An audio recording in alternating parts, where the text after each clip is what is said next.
Hello everyone, welcome to TechLog YouTube channel. Today for this video I will be showing you how to create a Gmail account.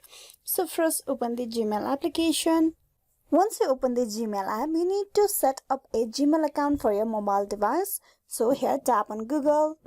Here you need to tap on create account option. Tap on create account. So there's two ways how you can create a Gmail account. That is, you can create for yourself or you can create for your business as well. Here we are going to create an account for the personal use. So click on for myself. Type in your first name and the last name.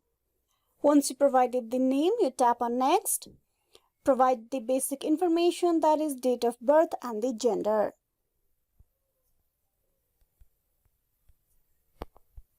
Choose your gender and then tap on next.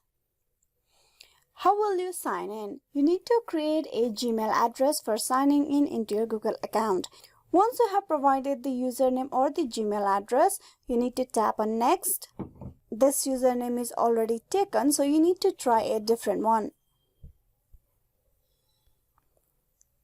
Then tap on next. Once the email address is done, you need to provide a password. Then tap on next. You need to provide a phone number for your Gmail account. Type in a number. You need to tap on the drop down menu and from there you need to choose the country code. Then type in the number and then tap on next. Review your account information. Once the account information everything is done, you tap on next. This is the privacy and terms of Google. You scroll down to the end and tap on I agree. And with that, you have created yourself a Gmail account. So this is how you can create a Gmail account. Hope this video was useful. Please like and subscribe the TechLog YouTube channel. Thank you for watching till the very end.